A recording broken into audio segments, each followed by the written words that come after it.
بسم اللہ الرحمن الرحیم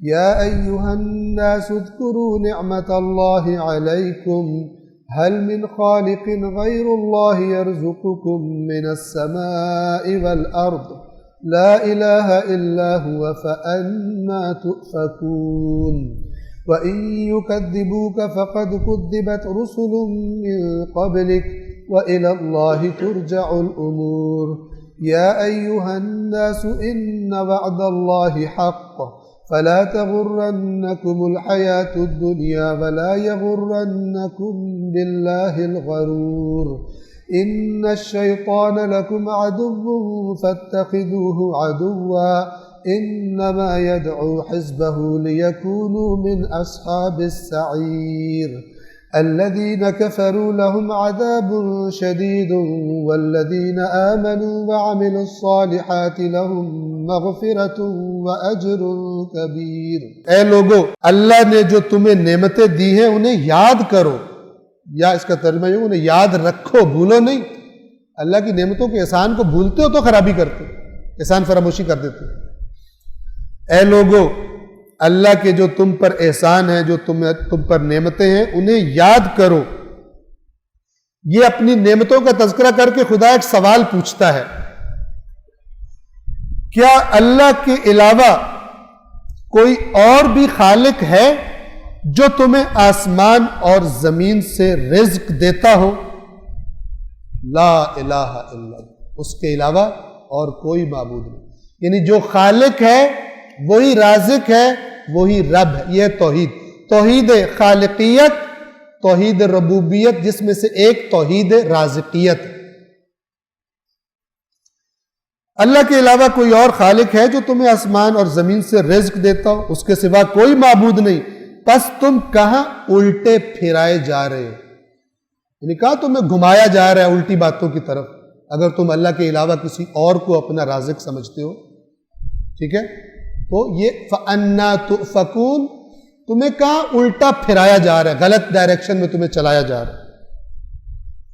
اور اس کے بعد فرمایا اے رسول، یعنی یہ آپ پیغام دے دیں، اب اگر یہ نہ مانے تو فرمایا اور اے رسول اگر یہ لوگ آپ کو جھٹلا دیں، تو یہ کوئی پہلی دفعہ نہیں ہے، آپ سے پہلے بھی انبیاء کو جھٹلایا جاتا رہا ہے، اور تمام امور کی بازگشت اللہ ہی کی طرف ہے۔ اِنَّا لِلَّهِ وَإِنَّا إِلَيْهِ راجعون، ہم اپنے اعمال اور امور سمیت کہاں جائیں گے؟ واپس اللہ کی بارگاہ میں۔ پھر خبردار کرتا ہے قرآن، اے لوگو، پتہ نہیں قیامت آنی ہے کہ نہیں آنی، یہ نہیں آنی۔ خداوند عالم ایک دفعہ کہتا ہے ساری باتوں کو چھوڑو، میری بات یہ سن لو، اے لوگو، یقین کر لو کہ اللہ کا وعدہ سچا ہے، لہٰذا دنیا کی زندگی تمہیں دھوکے میں نہ ڈال دے، اور نہ ہی وہ دغاباز، بڑا دغاباز کون؟ ابلیس، نہ ہی وہ دغاباز اللہ کے بارے میں تمہیں فریب دینے پائے۔ اس کا جو بالکل ایکوریٹ ترجمہ ہے اللہ کے بارے میں نہیں ہے، وہ کیا ہے؟ اللہ کے ذریعے وہ شیطان تمہیں فریب نہ دے۔ کیا مطلب؟ اللہ کو کچھ اور بنا کے تمہیں اس اللہ کے پیچھے لگا دے۔ ایک تو اصل اللہ ہے نا، کسی اور چیز کو اللہ بنا کے تمہیں اس کے پیچھے نہ لگا دے جو اللہ ہو ہی نہیں۔ جو کام قرآن میں ایک مثال دی گئی سامری کی، سامری نے بچڑا بنایا، اتنے معجزے دیکھ چکی ہے قوم، بچڑا بنایا، حضرت موسیٰ طور پہ گئے ہوئے تھے، اور پیچھے سے کیا کہتا ہے؟ موسیٰ سے مسٹیک ہو گئی ہے، مس انڈرسٹینڈنگ ہوئی ہے، یہ وہی اللہ ہے جو موسیٰ جس کے پیچھے گیا۔ ٹھیک ہے، کیونکہ لوگوں کو ایک اللہ چاہیے، توجہ کر رہے ہیں؟ تو جو سامری ہوتا ہے، جو ابلیس کا نمائندہ ہوتا ہے، وہ کیا کرتا ہے؟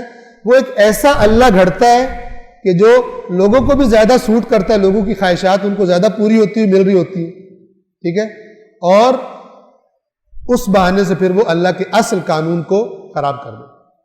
یہ ہسٹری ریپیٹ ہوئی ہے ہر دین کے ساتھ، اور ہمارے دین کے ساتھ بھی یہی ہے۔ کتنے دین بنے ہوئے، کتنے ورژنز ہیں اسلام کے، ٹھیک ہے، یہ وجہ۔ یہ جو باتیں واضح قرآن بیان کر رہا ہے اس کو اب کوئی کہے کہ اس کے اندر کوئی اور معنی چھپا ہوا ہے تو پھر وہ اور معنی ڈھونڈیے گا، اور ملے تو مجھے بھی حتماً انشاءاللہ شریک کریں گے تاکہ میری بھی اصلاح ہو جائے۔ اے لوگو، اللہ کا وعدہ یقیناً سچا ہے، لہٰذا دنیا کی زندگی تمہیں دھوکے میں نہ ڈالے، اور نہ ہی وہ دغا باز اللہ کے ذریعے نہیں، اللہ کے نام پر تمہیں دھوکہ نہ دے دے۔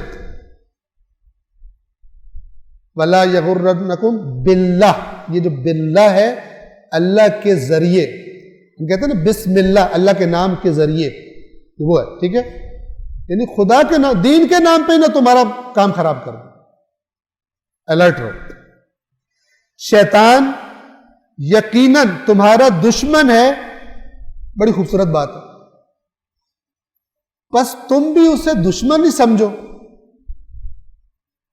آپ دیکھتے ہیں اگر کسی بندے نے کسی کی دشمنی ہو، قبائلی دشمنی ہوتی ہے، فلان ہوتی، اس نے اپنے دشمن کے علاقے میں جانا ہو تو کیا کرتا ہے؟ اپنے ساتھ باڈی گارڈ رکھتا ہے، سیکیورٹی رکھتا ہے، جناب جتنی اس کی توفیق طاقت ہو کہ میں دشمن کے علاقے میں جا رہا ہوں، کہیں سے بھی حملہ ہو سکتا ہے، لہذا پورا الرٹ ہوتا ہے۔ توجہ کر رہے ہیں؟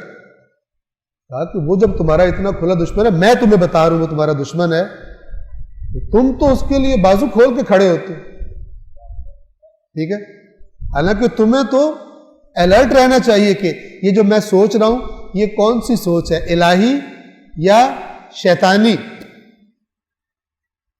من شر الوسواس الخناس، وسوسہ کرنے والا، یہ وسوسہ ہے یا الہی سوچ ہے؟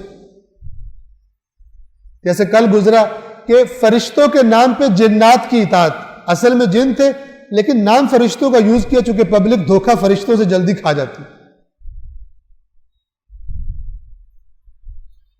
یقیناً شیطان تمہارا دشمن ہے، پس تم اسے دشمن سمجھو، بے شک وہ اپنی پارٹی کو، اپنی حزب گروہ، وہ اپنے گروہ کو صرف اس لیے دعوت دیتا ہے تاکہ وہ لوگ جہنم میں پہنچ جائیں۔ یعنی جو پیاری پیاری باتیں تمہیں لذتیں دکھا رہا ہے، یہ ساری دعوتیں کس کے لیے؟ اس چیز کے لیے کہ جو اینڈ ہے، اس کا اینڈ ہے جو خدا نے تمہیں بتایا ہوا۔ اس کا اینڈ تم بدل نہیں سکتے شیطان کی بات ماننے کا۔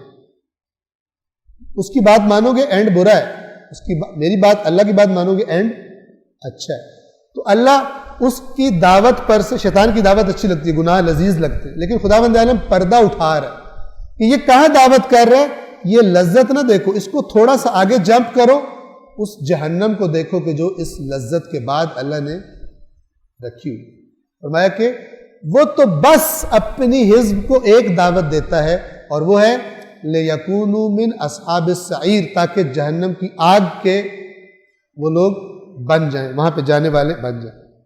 پس جن لوگوں نے کفر کیا ان کے لیے شدید عذاب ہے، اور جو ایمان لائے اور نیک اعمال کرتے رہے ان کے لیے مغفرت اور بڑا اجر ہے۔ آپ توجہ کریں، کفر کے ساتھ وضاحت نہیں کی، ایمان کے ساتھ عمل صالح کا بھی تاکیداً تذکرہ کیا ہے۔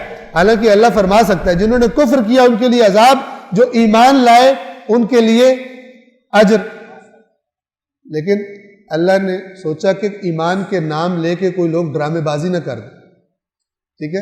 ایسا جہاں پہ آپ کو ایمان ملے گا وہاں پہ عمل صالح بھی، حالانکہ عمل صالح عمل ایمان کے معنی کے اندر ہی ہے، لازمہ ہے ایمان کا۔ ایمان یعنی جب آپ کو اندر سے باور ہو جاتا ہے کہ یہ ہونے والا، تو پھر آپ کا ری ایکشن بھی اسی کے مطابق ہوتا ہے، ٹھیک ہے؟ اچانک لوگ ایک جگہ سے کیوں بھاگتے ہیں؟ ان کو باور ہو جاتا ہے یہاں خطرہ ہے۔ اگر باور نہ ہو، مثلا ایک بندے کو پتا ہو کہ ابھی کوئی مذاق کرنے والا ہے، سارے بھاگیں گے، وہ بیٹھ کے ہنس رہا ہوگا، کہ یہ سارے بیوقوفوں کی طرح بھاگ رہے ہیں۔ کیوں؟ اس کو یہ پتا ہے کہ یہ کچھ جو بات کی گئی ہے یہ غلط بات ہے، لیکن یہ بیچارے اس پہ یقین کر بیٹھے بھاگ رہے ہیں۔ رسول اللہ کو، آئمہ کو بھی خدا کے دین کو چھوڑ کر دنیا کے پیچھے بھاگنے والے ایسے ہی لگتے تھے، کدھر بھاگ رہے؟ قرآن کہتا ہے فَأَيْنَ تَذْهَبُونَ، کہاں جا رہے ہو، کدھر جا رہے ہو تم، جانا تمہیں کہاں ہے اور کہاں بھاگے جا رہے ہو؟ یہ سارا کا سارا انسان کو متوجہ کرنے کے لیے۔ صدق اللہ العلی العظیم۔